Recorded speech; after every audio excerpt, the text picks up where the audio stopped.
to do, it's more acknowledging that some people have advantages that other people don't. All we want to do is level the playing field and give as many deserving people as many advantages as possible. It's not about making sure that no privately educated students ever get jobs.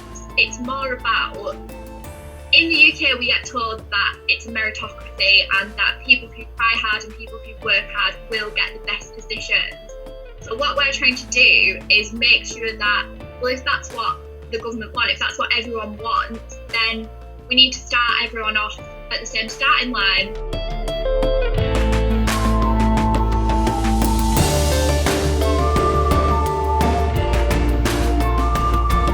Say if you were privately educated, if you were from a more affluent background and your parents had connections and they could maybe pass on an email address of someone who could get you an internship somewhere or who could have a meeting with you about your career.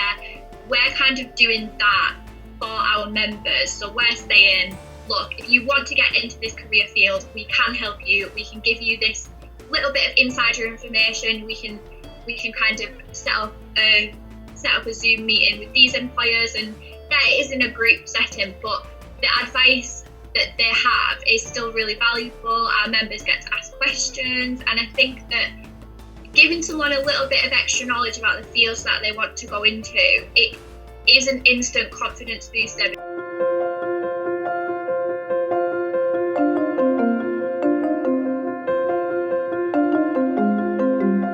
I think what the 93% clubs do is wonderful, and I support the Commission supports anything that will improve social mobility. And actually the journey of their founder, Sophie, is one that is a journey of many young people in the country, growing up on a council estate, having difficulties at home. And I experienced that. My stepfather was, I was abused as a child, violently abused. I never really had an ambition to go to university, but actually when I did, the support there was incredibly important. I don't think it's ever been explicit to me that I am not meant to be in the rooms that I'm in. I think sometimes I have brought that on myself with a sense of imposter syndrome, where sometimes I think, should I really be in these oak-panelled rooms with dames and ministers and sirs?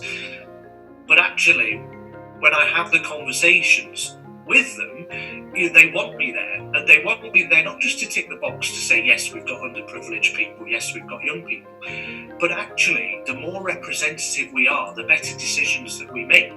And businesses are seeing that, universities are seeing that, which is why there's this massive emphasis on social mobility.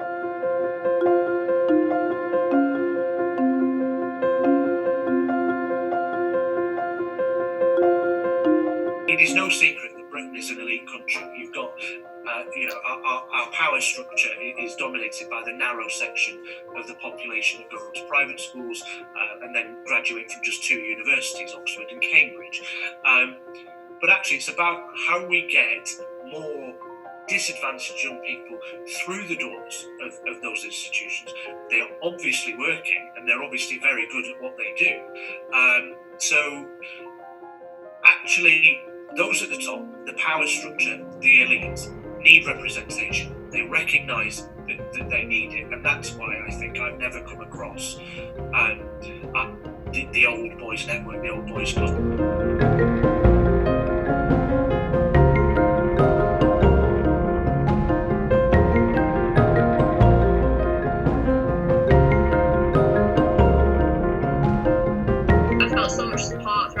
Obviously, where we've not been able to physically meet up, but we have meetings quite a lot. Everyone cares about everyone else's success, everyone is super supportive, and it genuinely does feel like you're part of something bigger than you that is making a huge difference to students all across the UK.